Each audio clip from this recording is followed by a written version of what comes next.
Good morning, everyone. Welcome to the Aurum podcast. This fresh new week, fresh new month. We are so glad that you could join with us, and we are glad to be with you today. My name is Anthony Courier. Tony Courier. I am the host for the Aurum podcast, which is hosted by Aurum Consultants, a HR and risk advisory consultancy. With me is the usual crew, Madam Zipporah Courier, CHRP Zipporah, MD of Aurum Consultants. Welcome, Zippy. Thank you, Anthony. Good morning, good afternoon, good evening, our viewers. I'm glad to be here this morning and looking forward to a wonderful conversation. Yes, thank you, Zippy. And also another CHRP, Martha Tuku, a HR expert in her field. Welcome, Martha. Thank you, Tony, and good morning, viewers. Welcome to our podcast today. Let's dive in and have good discussions. Thank you. Thank you, Martha. Indeed, this month we are beginning a fresh series, a new series that we've never discussed before. We want to discuss the mid-level manager, that level of management that is in the middle between the rank and file and the senior management. And mid-level managers play a crucial role in any organization, acting as the bridge between senior management and frontline employees. So, what makes them so important? Why is it that if an organization is to grow to the next level, why is it that it is important? We want to explore the multifaceted roles that mid-level managers play, from driving strategy implementation to fostering team collaboration, and which is very, very crucial for company objectives, for meeting company objectives. So, Zippy, let's dive into this conversation straight ahead. And by the way, before we begin the conversation, I want to tell our audience, if you have any questions, if you have any points, comments, kindly shoot them. We are live on Facebook and would love to highlight them live as we continue. Send in your questions, send in your comments. If you agree with the point, if you disagree, kindly bring them in. We would love to highlight them as we have this conversation. So, Zippy, if I could start with you regarding the importance of the mid-level manager. So, first and foremost, you know, from a people perspective, what is the role of a mid-level manager in an organization? Thank you, Anthony. I'm just trying to think of something to relate video managers with, and I'm thinking about a vehicle and probably the parts of a vehicle.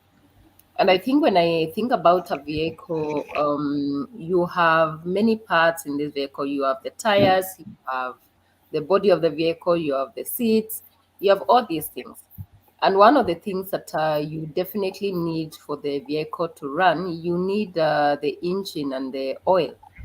And I'm thinking about it like having, the middle level managers as the oil that basically makes the organization keep moving, because Mhm. without an oil in a car, definitely that car will not move. It doesn't matter how good that car is. Now, when you look at an Yes. organization, a lot of times we start, probably Solomon kind of business. You are just one person running your own small business, and within a short time, probably your business grows.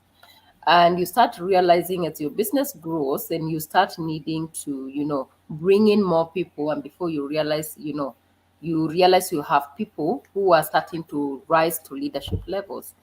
And now when you start finding yourself in this position, you have to realize these people are so critical, they are so important.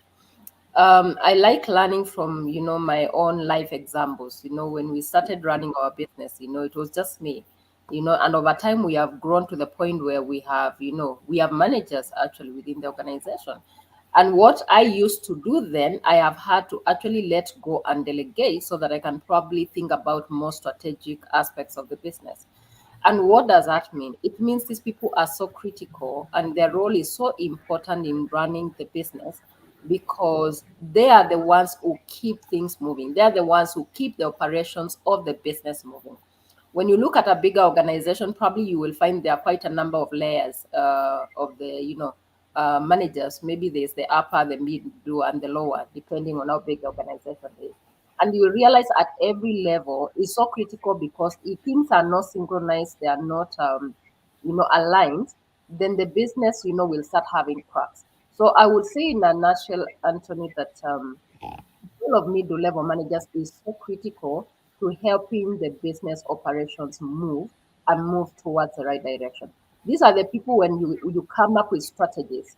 These are the people you go and actually, tell them this is a business strategy. This is where the business is going. And they are the ones actually who drive that agenda. So imagine if we don't take these people seriously and hold them, at a place where they understand the importance in the organization, the kind of a challenge, we might end up facing in implementing our own strategies. Because as Mm. top executive, you can think, you can come up with very wonderful products or very good services, but you can't be able to actually implement this alone. You need people. You need your, it's like looking at an army. You need your generals. Actually, these are your generals. They are the ones who are commanding the army and telling the army, this is where we are going and this is how we are going. This is how we are winning the battle. So I would say the role is so critical in an organization, and we need to look at it from that aspect. Of course, even for the middle level managers, they also need to realize that this is a very key role within the organization. It's a very key position in helping the business achieve its objectives. So you are not just an employee, but you are being given such weighty responsibilities in making sure you are serving the interest of your customers. So I would say, Anthony, I can go on, and I would want Mother to, to contribute to this. But what I can say is, they act as the in between, the link between the top management and the employees. Yeah, they are the same ones who drive the business agenda. They are the same ones who will make sure the customer is being served. Any issues that are arising are being sorted out. And sometimes, by the way, these issues are sorted out and they don't even ever get to the top management unless it's really critical issues that need to get there. So you can see really they hold a lot of weight in terms of just helping the business move to the next level. Thank you, Zippy. Indeed, the cogs of the wheel, as you have described them, the what do you call it? You've used the word of the analogy of an oil, the greasing of the oil that makes the system move forward. Martha, what's your take regarding the role of mid-level managers in organizations? Thank you, Tony. And so, as Zippy has said, she kind of have summarized the role of middle level management as a critical role in driving organization success and fostering a cohesive and efficient work environment. What I wanted to add on to what Zippy was saying is that these roles are very critical in an organization because, like Zippy said, she was the initial CEO of our organization now. But you can imagine, currently, the organization has really grown, and Zippy has put us there as managers. So we are managing people, but still, the decisions about people, she's not consulting us. It's her who is deciding. We need to promote that staff who is under Martha. We need to promote that person. And Martha, who is a middle level manager, has not been consulted. So I have worked, so in my working life, I've met a lot of managers and CEOs, and at times you find there are CEOs who disregard, even if they have put this person there, they disregard this person.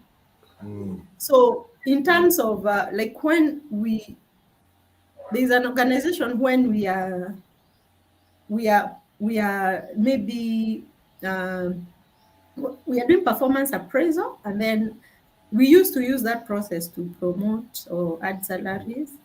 Yes. And then you are being given a name for promotion, and you're wondering, so there's a time I went and talked to a manager of someone who was supposed to be promoted because that manager had complained to me that this staff is actually sumbua.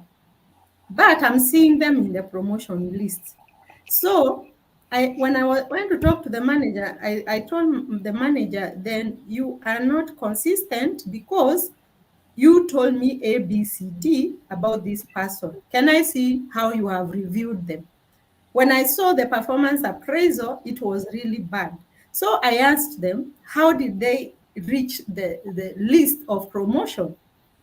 And they said, you guys up there make decisions, you disregard the managers. So that's the Mm, point I'm driving home.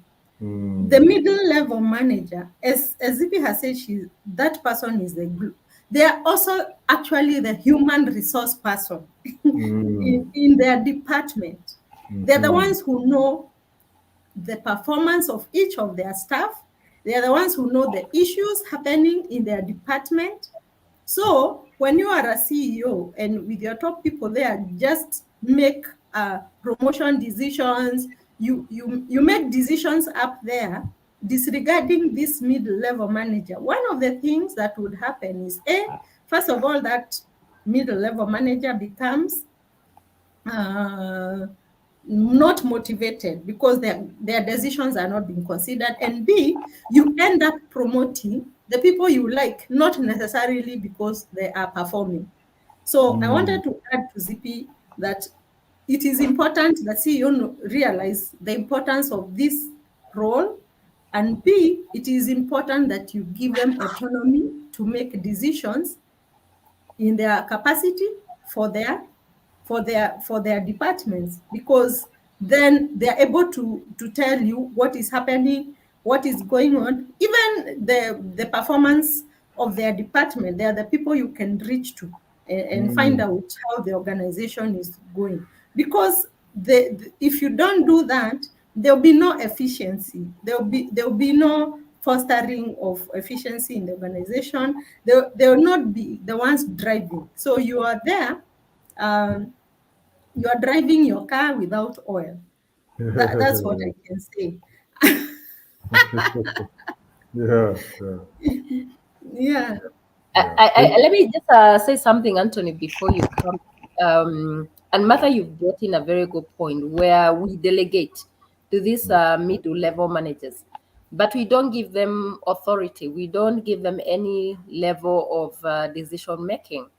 And I think this is one role sometimes, and we have to be careful as CEOs, as MDs, as executives, that when we delegate responsibility, we don't give some level of authority, because when you remove that from this person you have given this responsibility, then really they are powerless, they are toothless, there's nothing they can do, and they become like almost like, they only do what they are told to do. So why do you even need them in the first place if they only do what they are told to do?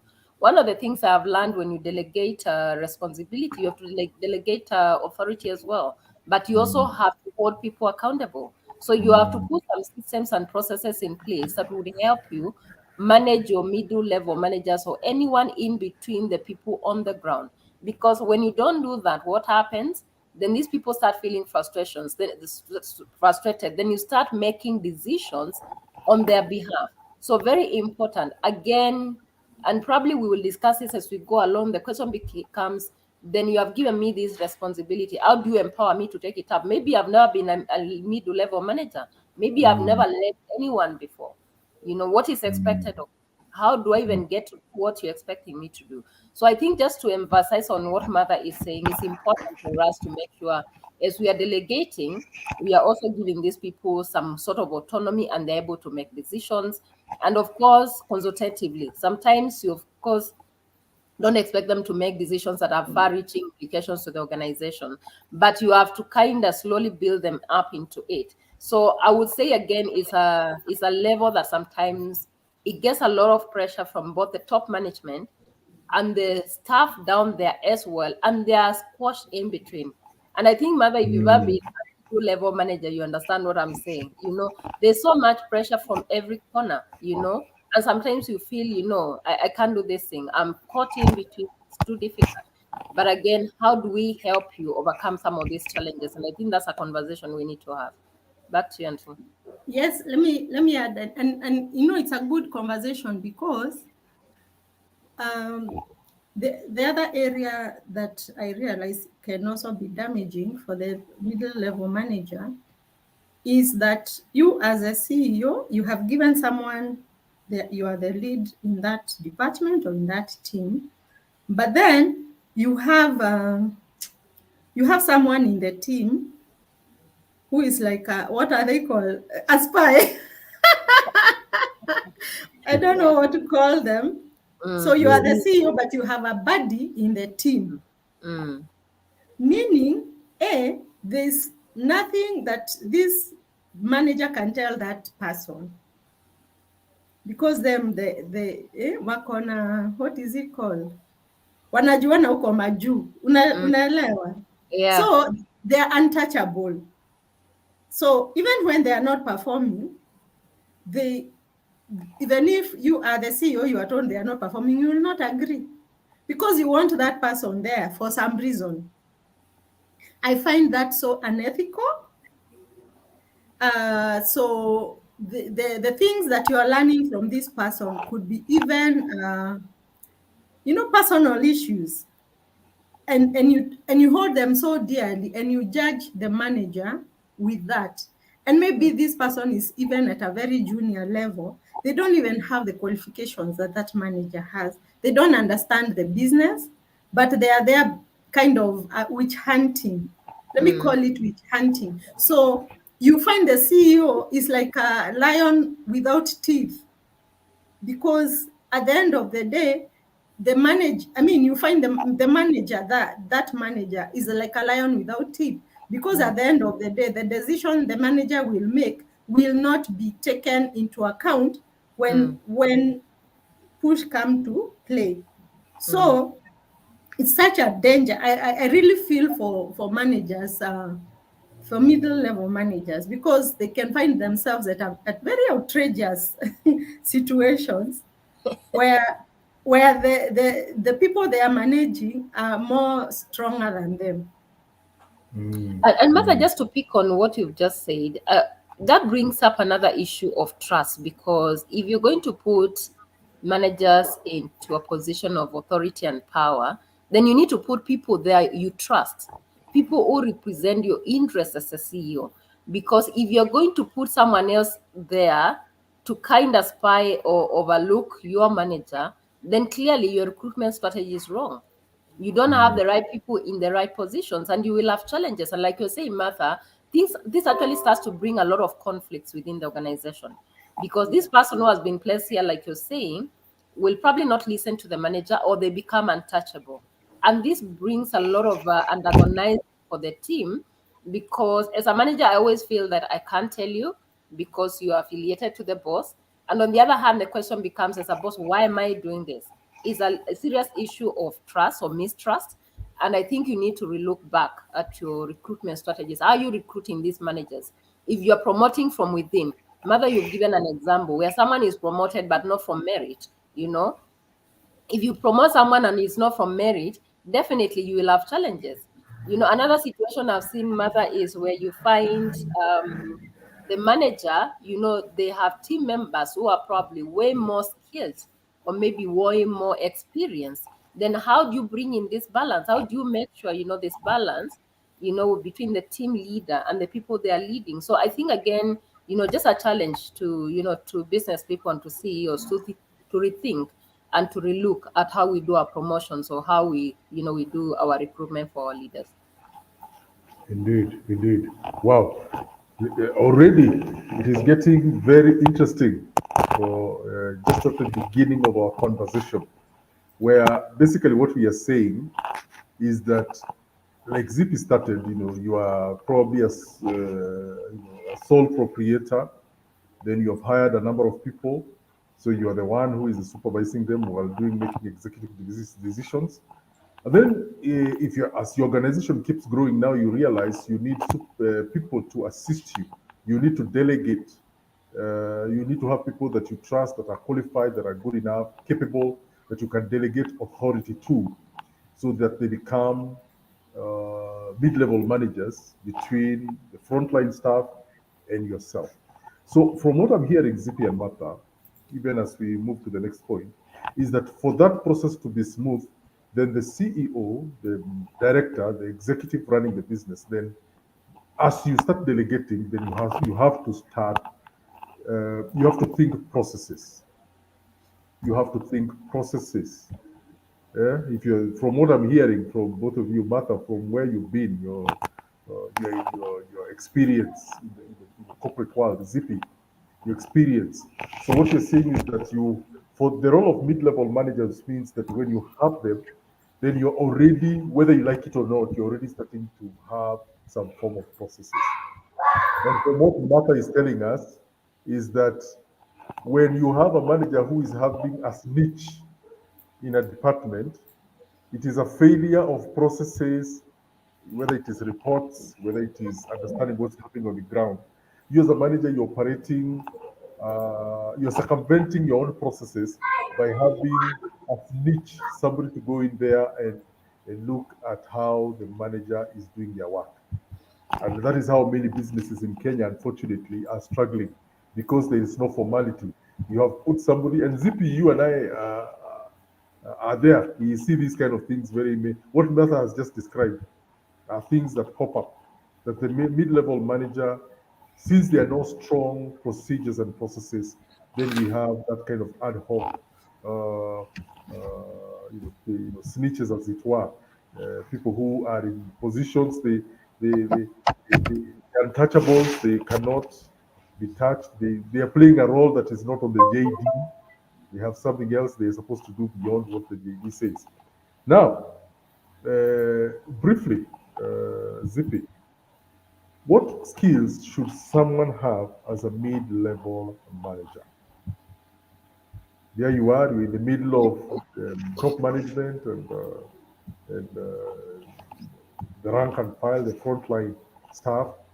As you just said, the mid-level manager is like a sandwich. He is the salami, yeah, Martha. He is the thick, thick layer of meat that is in the middle, squashed between management and staff. So, in order to be there and operate skillfully as a mid-level manager, Zippy, what's your take about the skill set that is required? Actually, I think Martha has alluded to that, and she's talked about the mid-level managers. Their HRs as the first line of managing people. Yes. They must have people skills, and one of the things as a middle-level manager, you must understand yourself. You must understand your capabilities. You must understand your capacity. You must be self-aware of who you are and probably even some of your blind spots. You might not know all of them, but you should be able to understand what are some of your weaknesses, and especially when it comes to managing people. Because if you don't understand some of your weaknesses, what happens? Then the people you're leading actually end up capitalizing on the challenges that you have. So you must understand some of those things and see then how do you work around that. As a middle level manager, again, I think one of the other thing, you must be very adaptable. You must be agile. You must be, the kind of a person who is approachable. The kind of a person, people can come to you easily and they can ask for help or guidance. You can't be the kind of a manager who is unapproachable, because again, how will you work with people? You must be at that place. If mother is my manager, I'm comfortable to go to mother and say, look, I'm struggling with this assignment. Please let me know, help me be able to do this. Yes. We've seen situations where, a manager is unapproachable, and what happens? The employee just sit on the assignment, they don't do. And you actually come to discover when it's really pretty too late, and just to find out, then why did you not ask for help? And sometimes you realize it's because this manager is unapproachable. Or maybe when they approach, the way they respond to this employee completely feels, belittled, and I can't get help. So people skills are so critical for you to be, a successful middle level manager. Of course, the other thing is communication, and I think this is one of the biggest challenges. I'm yet to meet an organization that has no challenges with communication. I mean, everywhere I have gone, even ourselves internally, I've realized we have still challenges. As experts, we still have challenges with communication. And I don't know whether it's human nature that sometimes we just don't understand each other. But communication, again, becomes a critical aspect of managing people effectively. You must know how to communicate top down, or up, again, to your authority. So communication becomes very key. The channels of communication, sometimes there's communication you don't just need to put in writing, you need to meet face to face. Sometimes there's that communication that you actually need to explicitly put it in writing.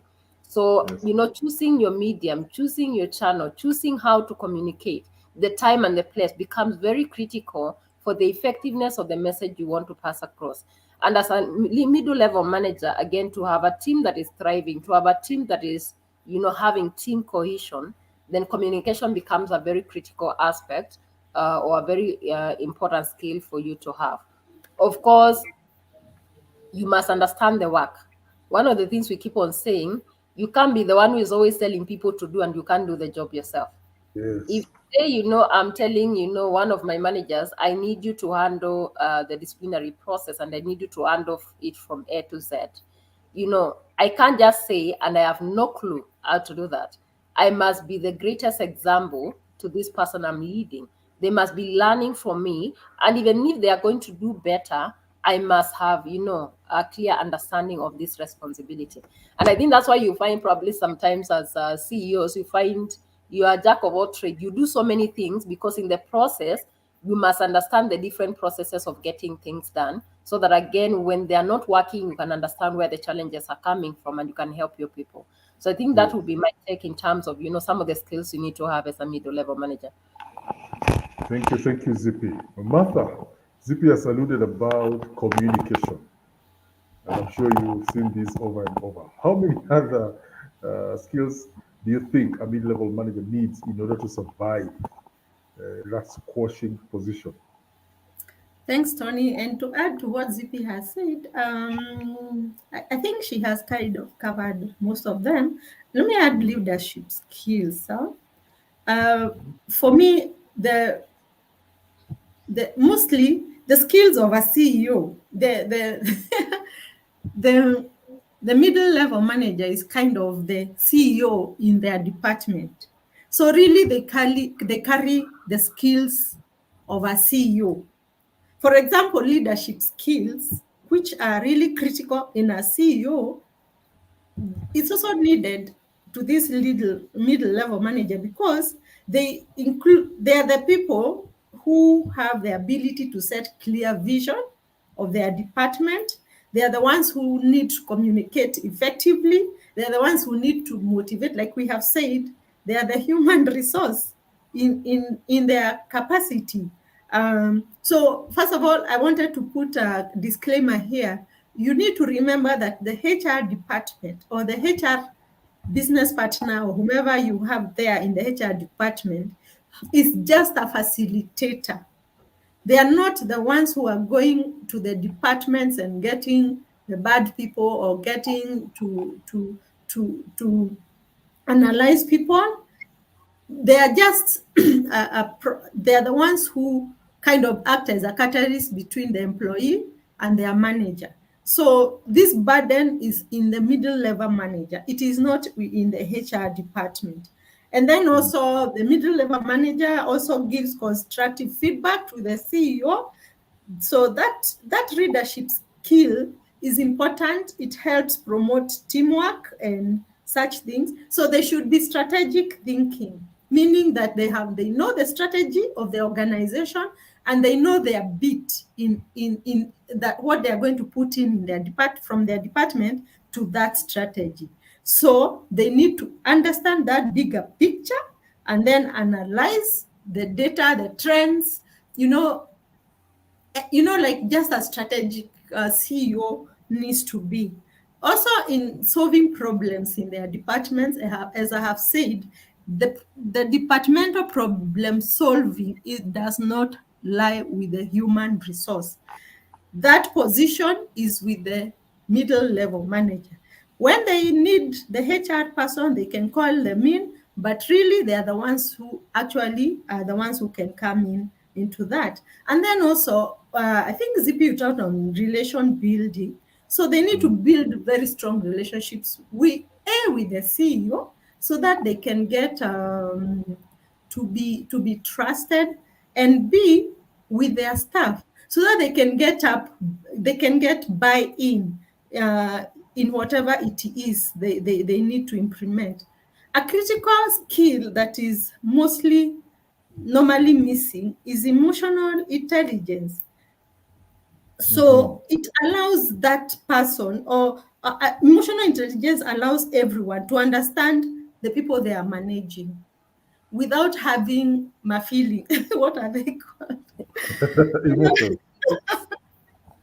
Making decisions without having so if Zippy, you are my manager, without making appraisal decisions based on how you think about me, but based on my work. So things cannot be discussed emotionally. They have to be practical. They have the plans for the organization have to be the goals must be smart, and people must be evaluated on smart goals, not on perceptions. I think that's what I mean. And then also they need to have a skill we call project management. I mean, at the end of the day, you are a project manager. Hey, you are a HR, you are the CEO, and you are also the project manager. So this brings in a situation where when you are a middle level manager, continuous learning must be your base. You must learn a lot of things. You must do SWOT analysis for your organization. You must learn about your job and the jobs of every other stakeholder in that organization. So that even when you are if you are I was in this organization where we would have Monday meetings, and they were very brief, but every mid-level manager has a few pointers for the week, what they're supposed to bring to that table. So even as I am discussing my own, I'm also understanding what these other managers are saying, because I have given myself to continuous learning. So it's a very important position, and these skills, I can say they can be developed. Like Zippy said, training is important for these people. So they can be developed in time, and they can be developed at work. They can be developed even by you as a CEO sponsoring these people to go out and learn more things. They'll be very useful and helpful in your organization. Thank you very much. Wow, wow. To our viewers and listeners, the dish is just being prepared. This month of June, we want to really serve it nicely, hot and sizzling, regarding mid-level managers. You could be a mid-level manager listening to us. You could be a CEO who is struggling with understanding your mid-level managers. You're wondering, how do I get the best out of them? You could be uh, aspiring to be a mid-level manager. You think your team needs training. In all these areas, get in touch with us here at Aurum Consultants. Martha alluded to something of mid-level managers being the HRs in their departments or divisions, and most of them have never been trained on HR. So get in touch with us. We would love to get in touch with you to help you do the training to equip your mid-level managers with the necessary skills. We could also help you get your organogram right. If it's mainly the issues regarding job descriptions, issues regarding do you need mid-level managers, how do you structure them, how do you formulate the organogram, all that. If that is where you are at, reach out to us via the emails at the bottom of the screen, and we would love to assist you on the same. Martha and Zippy, thank you for your time. Maybe, Tony, you can give me 1 second. What I would Sure. like to say is, because I know we have middle-level managers listening to us, maybe Yes. they can also write to us and give us their experiences on the Yes. role, so that it becomes a discussion. Because Yes.